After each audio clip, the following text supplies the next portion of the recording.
Hi, Dick Rauscher here. Today we're going to be talking about Stony Hill Nugget number 271.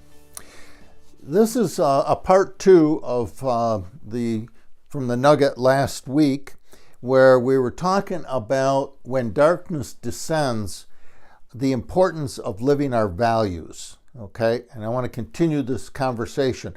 There's a ton of material in both part one and part two. I really would encourage you to read it, especially if you're struggling with some of the depression and loss of hope around the Trump election. As I pointed out in part one, half our nation is excited about it, the other half is in despair about it. But regardless, what we pointed out in part one was that Trump is not the cause.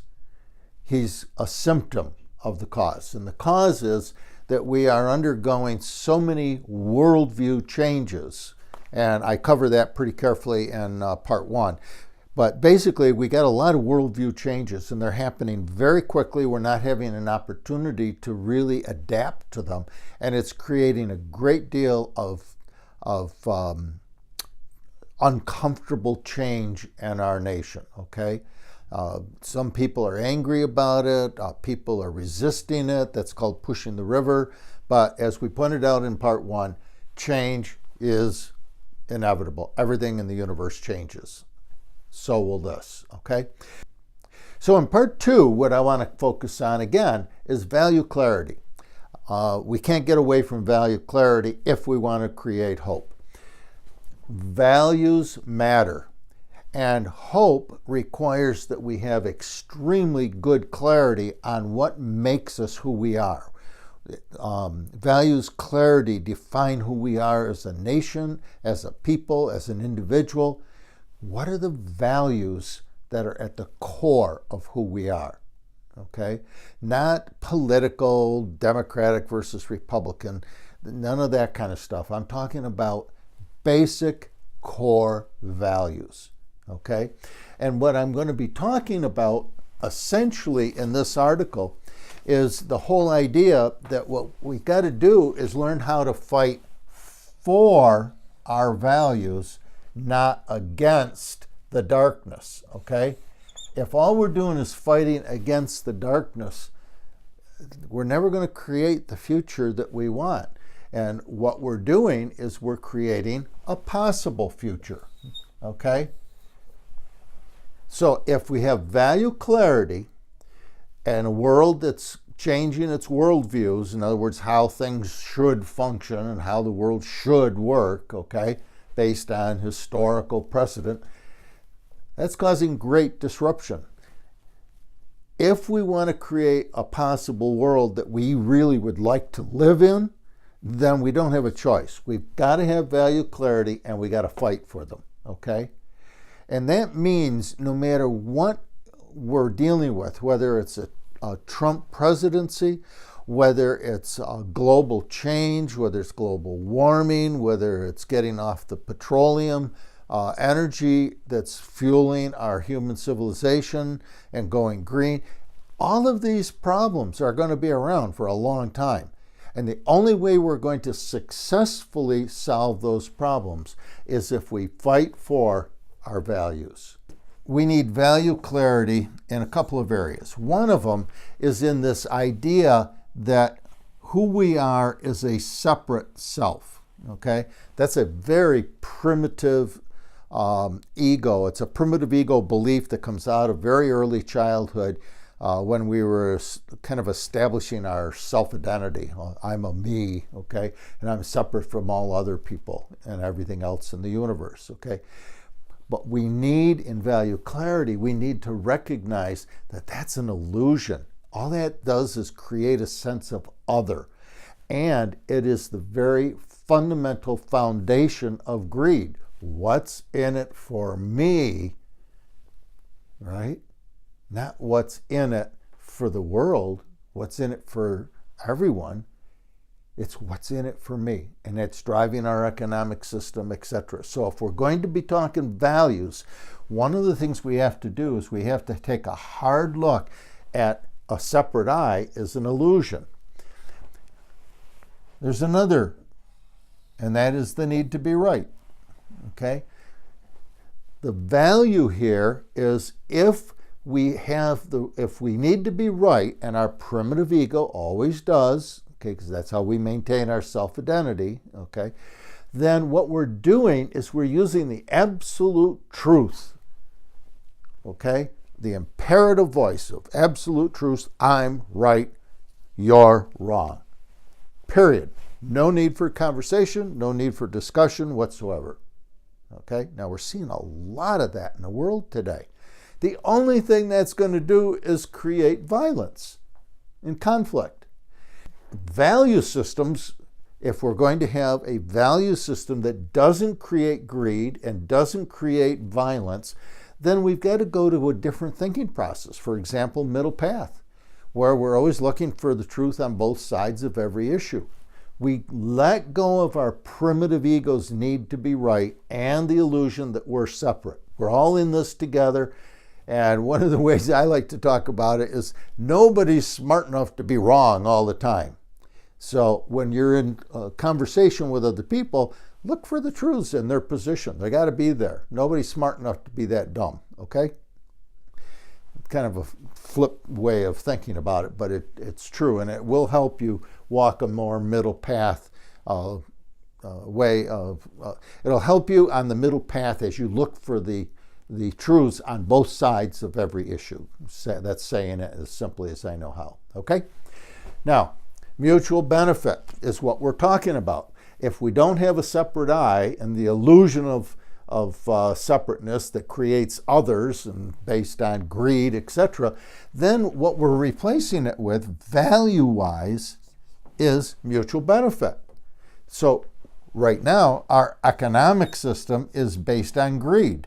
It's based on a separate I. But if we want to have mutual benefit, then we have to begin to start thinking about the common good. We have to start thinking about sustainability, right? So again, we're back to value clarity. This is the only point I'm really trying to make, is that if we're going to have a possible future that makes sense to us, that we would like to pass on to our children and grandchildren, then we have to be willing to look at some of these fundamental, basic core values.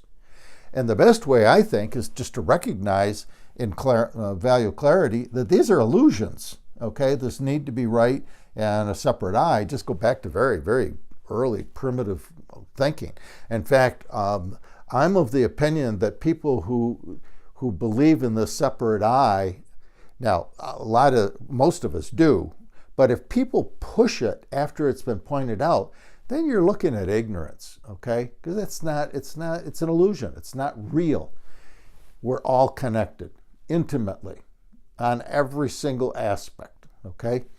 And the need to be right is creating most of the violence we see in the world. So if we want to stop creating categories of other and violence coming from the need to be right, then we got to take a look at this stuff, right? I mean, it kind of makes sense. All right, mutual benefit, common good. That's going to be our new economic system, and it's got to be based on sustainability. Now, one other thing that I want to talk about in terms of values. People think that when you put out a basic idea, this is my concept, okay? Even if it's just this nugget, okay? There will be people who will say, well, I don't agree with that. I don't think that's right.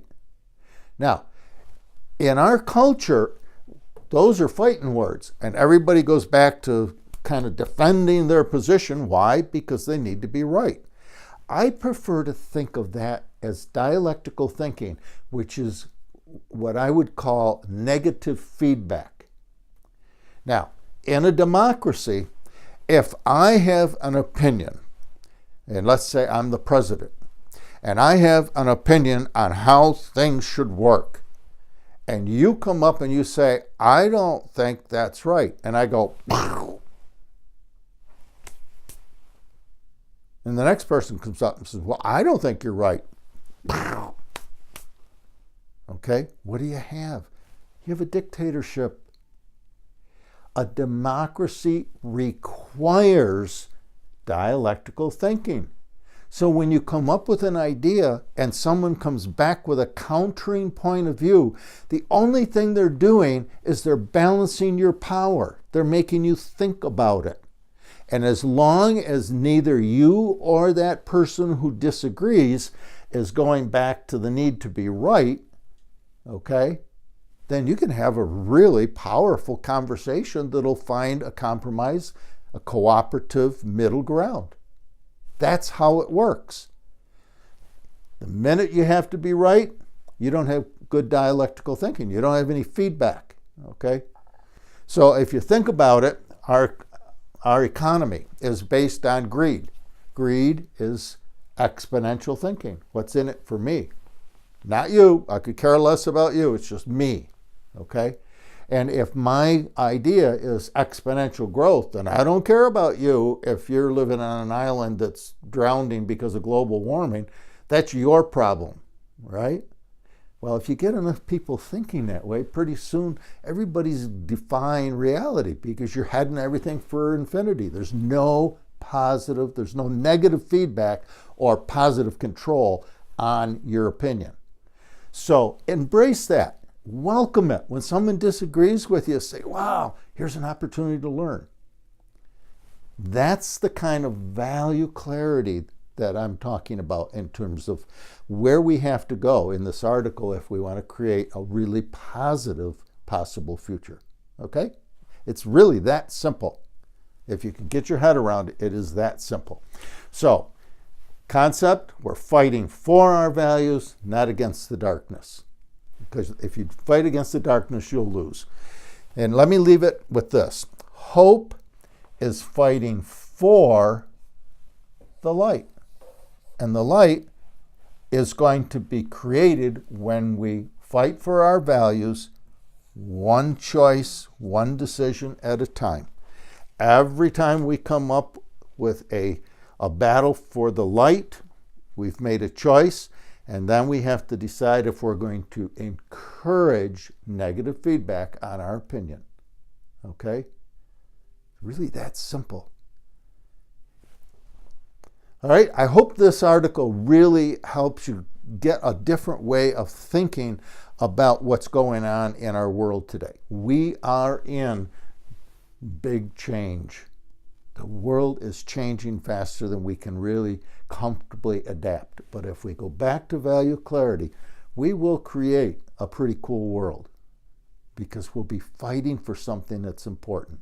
We'll be fighting for our values, and that will bring light into the world.